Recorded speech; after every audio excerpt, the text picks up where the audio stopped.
Hello, and welcome to another episode of Movie Kart.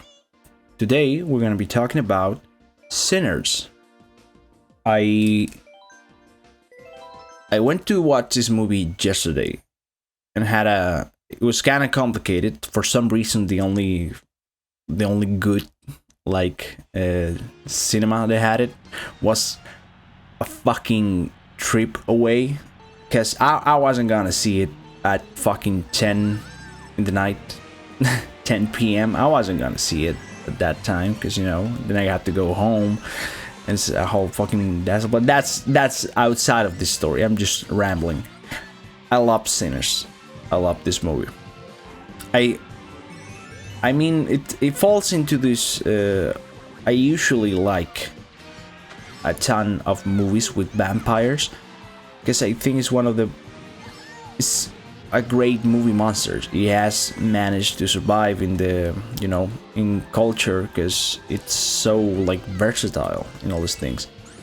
Sometimes it's more modern, sometimes it's more classic. Like thinking something like Nosferatu, things like that. But it always have the same basis from which you can do something about it. Take a perspective no one has seen. And I think the idea of vampires representing this culture vultures people, the ones that are they don't have a culture in a sense, so they have to take it from people that actually have it. It is actually fucking entertaining. It's a great way of seeing it. It's a great way of transforming the monster. And really, you give me this shit after I fucking get blown up? But yeah, I think that it is such a creative way of doing it. And well, the acting is fucking fantastic. The acting in it, I think, is what sells it. Michael B. Jordan, the man that you are, because you have the most fucking charm I've seen an actor in a fucking while. That guy is so charming. He can act well. He does two fucking characters in this movie. He plays two twins, and it's holy shit, man. And on top of that, one of the characters is dating what was it, Haley Steinfeld, and I was like, yeah, I mean that's power move, But then you see the wife of the other Michael B. Jordan, and she's fucking hot too, and I was like, he can't keep getting away with this, What? Two baddies in a movie? Come on, man. What? I was like, holy shit, man. But yeah, outside of that, the story is... Oh, sorry, I look at my phone and I'm dying. The story is about these two twins that want to open a bar. A bar in... I don't remember where it was. Louisiana, I think it was. But they... Of course, it's an all-black bar, or mostly focused on black people, to have their space and a way to connect and do music.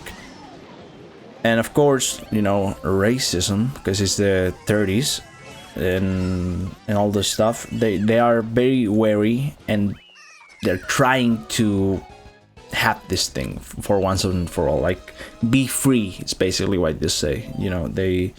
They want to be free from all these things that are happening, to finally have something that is theirs. Was it the 30s? No, I had a brain moment where it's was it the 30s? I don't remember, but let's say the 30s, okay? But yeah, they want this, and we follow the cousin of them as they are making the bar, basically. You have to get to know them before the vampires come and say, hey, I want that thing from me. But thing is great, because it's obvious. It's kind of like the what was it, Get Out, in the sense that it is this racial it's not undertones, just tones, you know, it's not very subtle about it, but you get this vibes behind it. I cannot believe that shit. Vibes behind it that makes the horror be like something that adds into the racial commentary. Just when I pass this guy, no, I can do it, I can do it, I can do it, I can do it. No, I couldn't do it. I couldn't do it. I suck ass. But yeah. What was it talking about? Racial undertones? Yeah, that they it's getting hard to think. I'm sticking. Jesus Christ. Racial undertones. They elevate the horror. They elevate it to being more. Because in sense of horror, it's not really that scary. It's more of a, I think it worries more on being a good allegory in the sense, which is fine, which is good, because sometimes horror doesn't need to be just this terrific thing, you know. It can be more about the allegory of, you know, oppression and feeding of the culture you're building just so they can take something from themselves. And I think that it is the most interesting part of this thing. No, I'm lying. The most interesting part of this thing is the fucking music, since I think it is almost like a musical. This thing, it's almost like fucking La La Land, you know, where you have parts where no one talks and they're just singing and having these songs played on the thing. There's a fucking musical in the middle of it where the main guy, well, the cousin of the twins, is like playing guitar that transforms into a like psychedelic trip of all the music that is going to come and that has come before. It is it's so fucking good. I have some problems with the use of music in a part, because I think in some ways it takes you out of it. When it was, you know, when all the characters were like trying to make plans to survive, and all the vampires were inside like the fucking Irish song, which I think is, you know, it's a way of showing that I don't know what it was trying to show. It's just like they show the dancing, and they have not a sense of culture, because none of them are exactly from that culture, you know, the Irish one, but they do share in it. They do dance in it, because it manages to be a place of connection for them. I'm just spitballing here, because I don't know what the fuck that scene was, and it kind of took me out a bit. But outside of that, I have no qualms with the use of music. I think the way they use blues, the way they use the edits, the way they don't have fear of using an electric guitar, of using, you know, synths, of using I don't know, modern things in this movie about, you know, the 30s. You know, I don't remember exactly. It was the 30s. Let's say the 30s. Okay, this movie about 30s. It is so fantastic, because there's no limit. There's no limit when you take out that thing of, yeah, this. Because someone will say, no, I want just music from the era. I just want things. This guy said, no, fuck it. You know, this is a connected thing. This is a roots thing. This is ours. So yeah, it's amazing fucking use of all those things. And I'm trying to remember something else. The action is not as good, but I don't have a problem with that. In other movies, I think I would have more of a problem. In other horror movies where that's like the main thing. But this is like, it's a 2 hours and 30 minutes movie, you know. If you're going for the action, expecting a full action movie, you're not gonna get it. It slowly builds up into the vampires, and when the vampires attack, it's not really about them anymore. It's about, you know, surviving this destruction of culture, you know, this intent of taking all they have into for the other people, you know. So yeah, it's I don't have a problem with the action.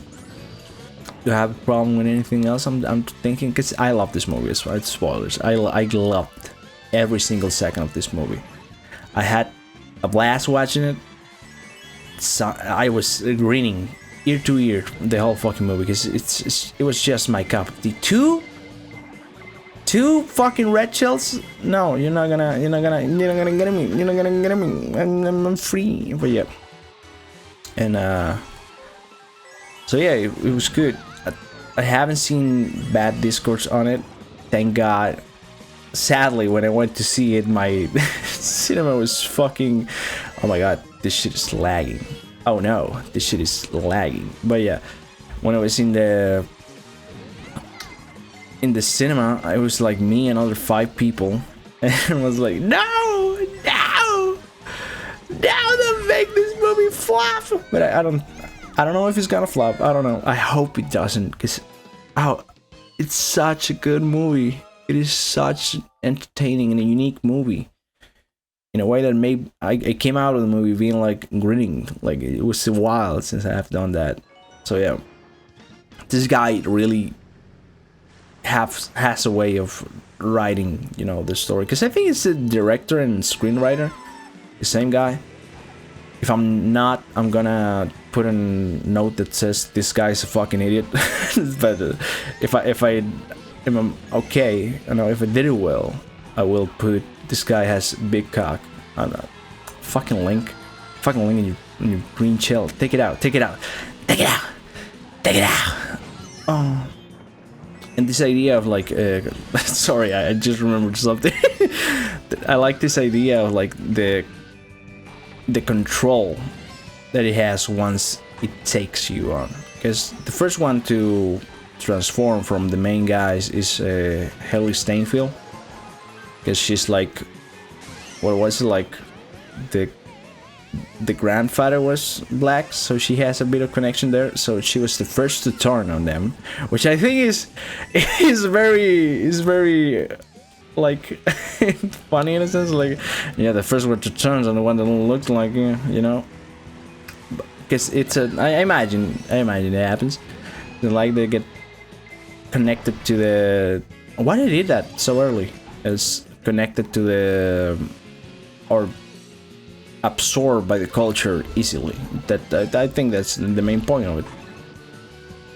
I think that connects also with the ending, because this is a bit of a spoiler. I'm gonna put this corner because I want you to see this movie. But the thing is, they have some like Haley Steinfeld and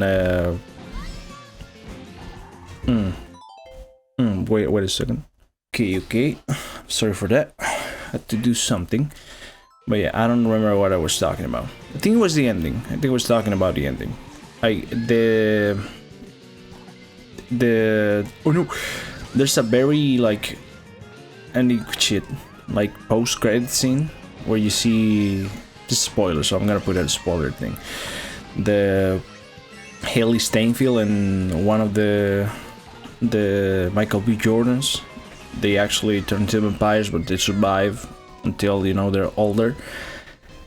And you see this scene where they actually go to the cousin, and he's a famous musician now, old famous musician now, and they're like, hey man, you still know how to play the old music, you know, this old thing?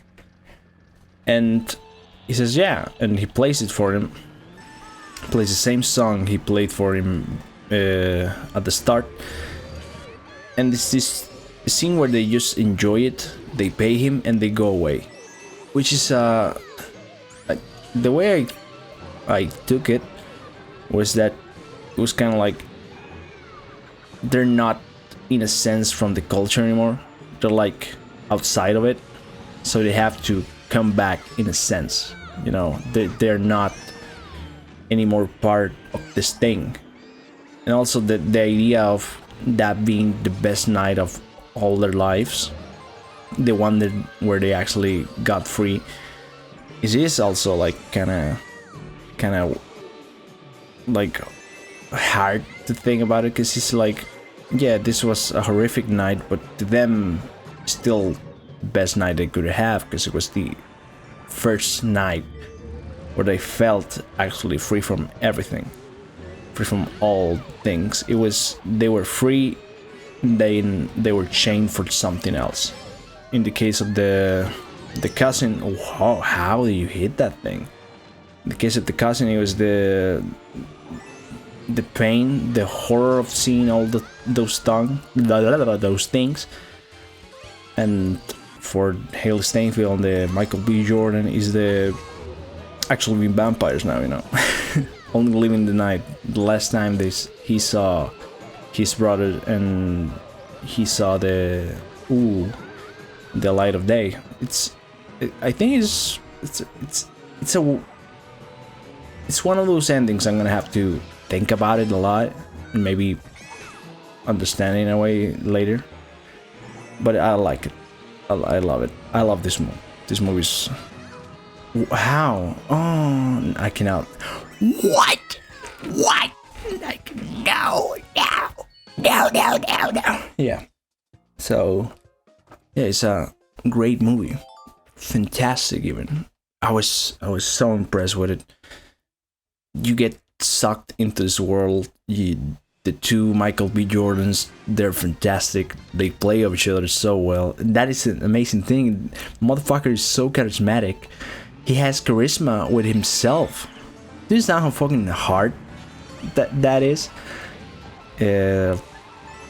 Also, a thing I didn't comment, but it was kind of funny, because the other, like, two of the other five people in the cinema were two ladies, like all ladies, like 70 or 80. And I find it funny in, you know, thinking back on it, because this movie is kind of horny. This movie is very horny, like very, very horny. So it was kind of funny to think that these two sweet old ladies went to see like this movie. So it was like, oh, sinners, you know, like, let's see if something about God. And they saw a full vampire movie, black vampire movie, where they're the horniest people that ever existed. The fucking sweet old lady, like, oh, we're clutching the person. Maybe not. Maybe you know, they were into it. They were like, hell yeah. Hell yeah. Michael B. Jordan. Hell yeah. With a balloon. Hell yeah. Yeah, I'm gonna think that is, why would you do that to me? Jesus Christ, I'm sucking cock. But yeah, fantastic fucking movie. I imagine the two ladies also loved it. The couple right next to me, I don't think. How are you in a... Okay, this is a side note. I stopped talking about the movie. Watch it. Go watch it. Rent it. Something. Do something. The movie's fucking great. See it. Make it earn money. But yeah, something I don't understand. If you're in the cinema, okay? If you're in the cinema and it's full on empty cinema, why the fuck would you choose the same fucking line as somebody else? Okay, you have the full cinema. Every fucking line is empty except for a few ones, you know. The old ladies had the right idea. They sat right behind me. I bought them the tickets online, so I know it was just me when I bought it. If you have the whole fucking cinema to yourself, you know, you can pick anywhere. Why do you pick the same fucking line? Just a few seats next to me. Get away from me, you fucking weirdos. What is your deal? Get away, you know. And there's also was like two other people that were above. There were like a few things back. No, it wasn't a few. It was right behind me. Why? Choose. Go away. Sit down. Far away from me. I won, but I didn't even earn 1 star. That sucks. But yeah. Sinners, great movie. If you go to cinema, get the fuck away from people, okay? If you're in a packed cinema, I understand it. Nothing to do there. I'm just gonna do one while this ends. I understand you can't do anything about that. If you're in a empty cinema. Get the fuck away from me. Get the fuck away from me, lady. Like Michael B. Jordan says, yeah, I told you to get the fuck away from me. Go. Go, lady. Well, yeah. Good movie, good horror adjacent movie. Very horny. I saw a dick grab. I haven't seen a dick grab in a while. So yeah, it's good movie. In a movie I meant, okay. The dick grabbing I do all day. I don't know what the fuck am I talking about. I should have ended it before, but yeah, this is fun. I like it. I'm trying to think if I forgot something. Oh yeah, there's like a guy I call him uncle. He's not an uncle, he's like a musician.